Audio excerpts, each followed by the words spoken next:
The following program was produced by an independent community producer. The opinions expressed do not necessarily reflect those of the QATV staff or board of directors. QATV, in compliance with FCC regulations, is prohibited from exercising control over the content of independent, member-produced public access programming.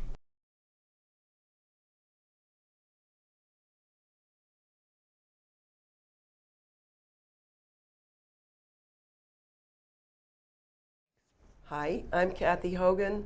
This is Dave Jacobs. And this is Gateway to Science, Sports and Games.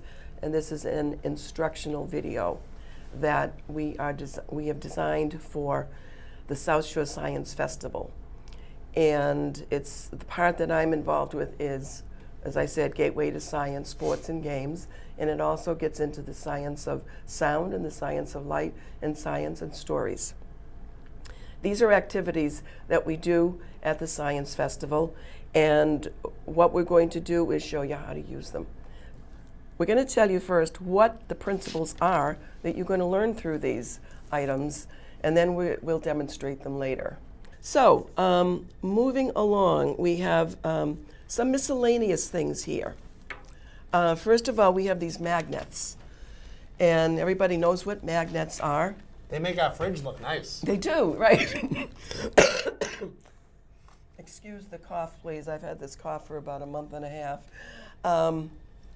There's my BC magnet. Go Eagles. Go Eagles. Pat McDermott would be happy about this. Yes. By the way, what I'm doing here all started because I have a scholarship, an athletic scholarship at Boston College in memory of my uncle, Father Morris DeLay, who was the athletic director in the 40s and 50s.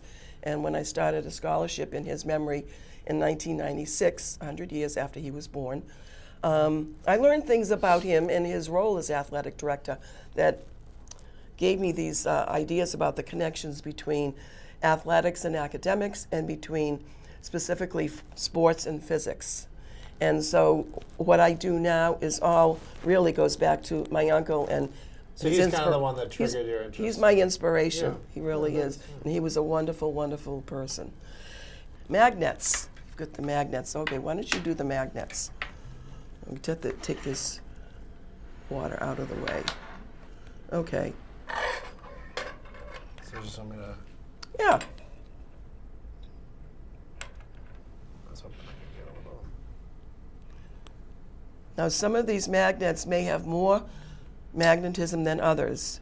So it's interesting, the thing about magnetism is it really doesn't, gravity pulls everything down, everything is, but magnetism can kind of work. Another force, yeah. Well, it's not real, no. It's sort of electromagnetism, but it's like an invisible, it is invisible, you can't see it. Well, that's the thing about these forces, they're all invisible. And, when you try to explain gravity, especially to a young child, the way I explain it at first is it's like the wind, because everybody knows what the wind is. But you can't see the wind. You can't see the wind, can you? You can only see the things in the wind. Yeah, you can see the things that it does. You can feel it, but you can't see the wind. No. And that's the way I explain gravity. It's like the wind. You can't see gravity, but you can feel what it does. Okay. Very nice. So you know what else is interesting? If you ever try, I was trying to hang a picture on the wall at my house, and I didn't have one of those stud finder things that tell you where the stud is in the wall.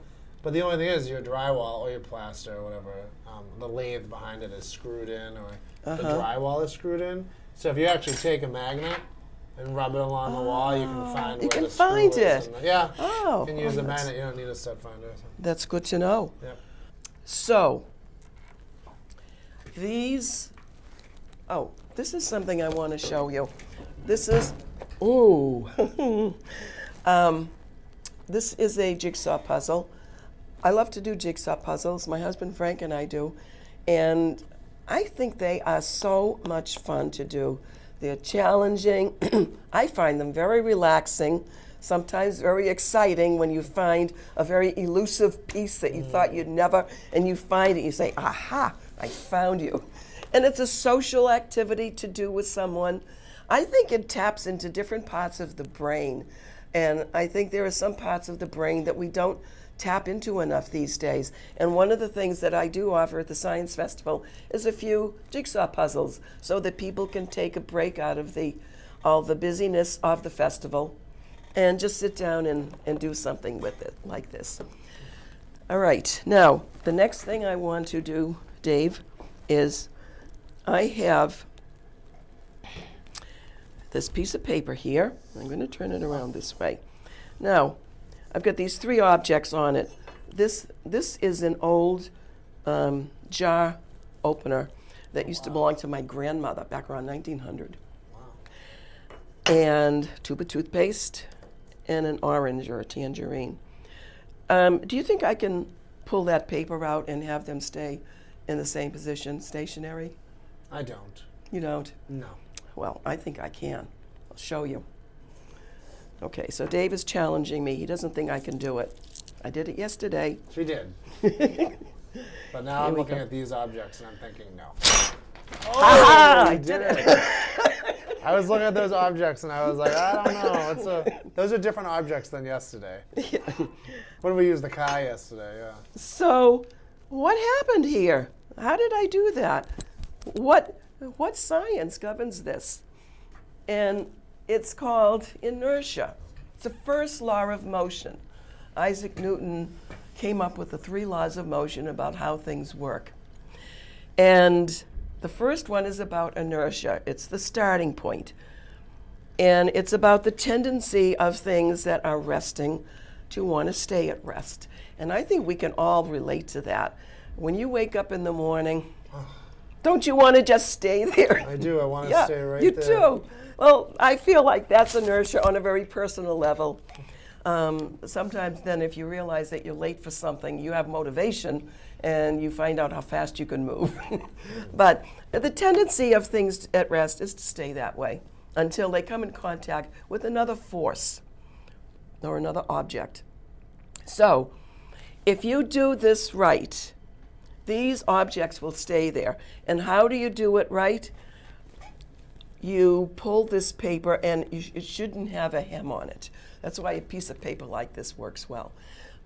You pull it down towards you and down a little bit, and you do it smartly. Smartly, that's the key word. I'll show you if I do it not smartly, just kind of slowly. This is what's going to happen.